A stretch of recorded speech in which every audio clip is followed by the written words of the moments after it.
पहला बात, हम नेडा का कन्वेनर था और अभी हम असम का मुख्यमंत्री का दायित्व भी मेरा ऊपर न्यस्त हुआ। नॉर्थ ईस्ट का सारा स्टेट हम लोग को मिल के काम करना है। प्रधानमंत्री जी का ये सपना है कि उत्तर पूर्व भारत का विकास का एक नया इंजन बने। सातों स्टेट हम लोग क्लोजली काम कर रहा हूं, सिक्किम भी साथ में है।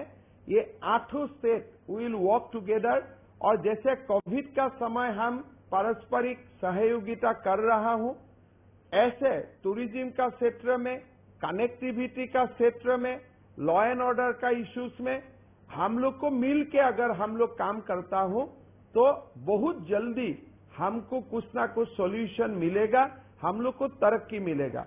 असम का मुख्यमंत्री होने का साथ साथ मैं नेडा का भी दायित्व मेरा ऊपर न्यस्त है, तो इसीलिए मुझको लगता है कि असम का साथ कोऑर्डिनेशन ये अच्छा होगा और हम लोग पूरा नॉर्थ ईस्ट एक साथ होके प्रधानमंत्री जी का सपना साकार करने का काम करेगा। अरुणाचल में पेमा खांडू और मणिपुर में एन बीरेन सिंह के बाद आप तीसरे कांग्रेस से आए हुए नेता हैं जो बीजेपी के मुख्यमंत्री बने हैं, बीजेपी की सरकार में।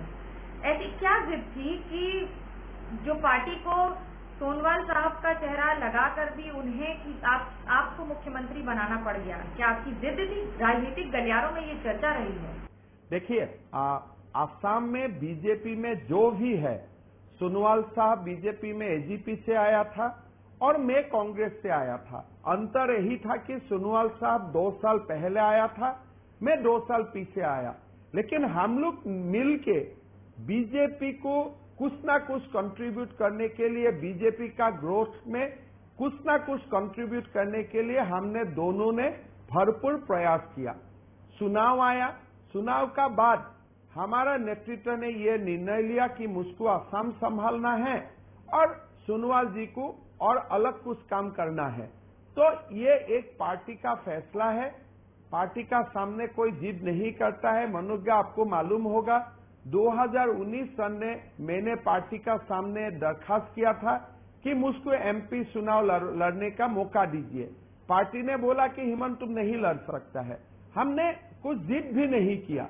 तो ये बीजेपी एक परिवार है, यहाँ में जीत का कोई स्थान नहीं है। यहाँ में दायित्व दिया जाता है और आपको दायित्व को निर्वहन करना पड़ता है। बंगाल में बीजेपी की हार हुई है, दायित्व तो कई लोगों को मिला था, लेकिन अभी जो स्थिति है कि बंगाल से बीजेपी के कार्यकर्ता असम जा रहे हैं, कैसे देखते हैं आप इस स्थिति को? पहला बात, बीजेपी का हार तो मैं नहीं मानता हूं। 3 से बीजेपी 75 का संख्या पार कर लिया। एक सिटिंग चीफ मिनिस्टर को बीजेपी ने डिफीट किया अपना कॉन्स्टिट्यूएंसी में। मेरा लगता है ये बहुत बड़ा पॉलिटिकल हमारा अचीवमेंट है।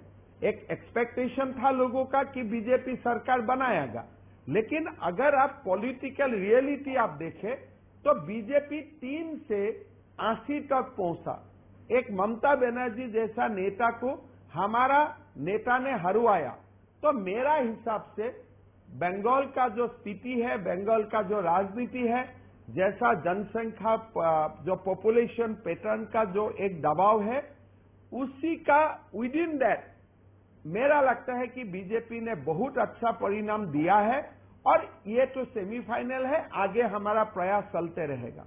लेकिन जो लोग बंगाल छोड़कर हिंसा की तस्वीरों को देखा है, आपने ट्वीट भी किए हैं, आपने बोला भी है इस पर, कैसे देखते हैं कि बंगाल में हिंसा के बाद लोगों को बंगाल छोड़कर असम जाना पड़ रहा है, खासतौर से कूच बिहार, अलीपुरद्वार इलाकों से? देखिए मनोज, असम में चुनाव हुआ और आप जानते हैं असम का जो टेरेन है, यहाँ मिलिटेंसी है, यहाँ एजिटेशन है, या अनरेस्ट है। लेकिन जब चुनाव हुआ, चुनाव का परिणाम निकाला, आज 2 तारीख से आज हमने 15 दिन 15 डेज हम लोग क्रॉस किया लगभग, लेकिन कोई एक पॉलिटिकल वायलेंस का बात छोड़ ही दीजिए। कोई बीजेपी का कार्यकर्ता, कांग्रेस का कोई कार्यकर्ता को वर्बली भी अब्यूज नहीं किया है। और आप ये भी देखिए, हमारा शपथ ग्रहण समारोह हुआ, मैंने फोन किया कांग्रेस को, मैंने फोन किया बीपीएफ को, मैंने फोन किया यूडीएफ को, सारा दल का विधायक मेरा शपथ ग्रहण समारोह में भी उपस्थित रहा। अभी बंगाल को आप देखिए, वो बंगाल है जहां से हम सीख लेता हूं, जहां से हमको संस्कृति का शिक्षा मिलता है। वो रविंद्रनाथ टैगोर का धरती है, सुभाष बसु का धरती है। लेकिन उस धरती में जैसे चुनाव का नतीजा घोषणा होने का बाद जो कांड लोगों ने देखा, जो बीजेपी का कार्यकर्ता का ऊपर जो एट्रोसिटी हुआ, महिलाओं का ऊपर जो बलात्कार का एलिगेशन आया, ये बहुत ही दुखदायक है। और आज मैंने as a Assamese, as a citizen of Assam में बहुत ही गर्व अनुभव करता हूं कि चुनाव का बाद हमने डेमोक्रेटिक इथोस और वैल्यूज को मेंटेन किया। बंगाल हमसे बहुत बड़ा स्टेट है, बहुत डेवलप स्टेट है, एक बहुत बड़ा सिविलाइजेशनल हिस्ट्री है बंगाल में। लेकिन डेमोक्रेसी का बारे में, अगर डेमोक्रेसी का आज कोई कंपटीशन होता था तो असम बंगाल को डिफीट करके बहुत आगे निकाल गया। आज बंगाल से हमारा यहाँ भाई बहन, मेरा माता लोग बंगाल से असम आया। हमने जितना संभव होता है असम सरकार का ओर से हमने ओलू को शेल्टर देने का, ओलू को एक घर जैसा परिवेश में ओलू को रहने का व्यवस्था करने का हमने प्रयास किया। और मेरा मानना है कि बंगाल सरकार मेरा भाई बहन, माँ बाबा को अपना घर तक ले जाना चाहिए, ये उनका रेस्पॉन्सिबिलिटी है और ये रेस्पॉन्सिबिलिटी उनको निर्वाहन करना चाहिए। धन्यवाद हेमंत बिस्व शर्मा जी। मुख्यमंत्री पद के लिए अब नई चुनौतियों के साथ कोविड काल में आपने दायित्व लिया है। आशा करते हैं असम में कम से कम लोगों को सुविधाएं पहले से कई गुना ज्यादा मिलेंगी इस नई चुनौती के साथ आगे निर्वाह करने के लिए। बहुत बहुत धन्यवाद।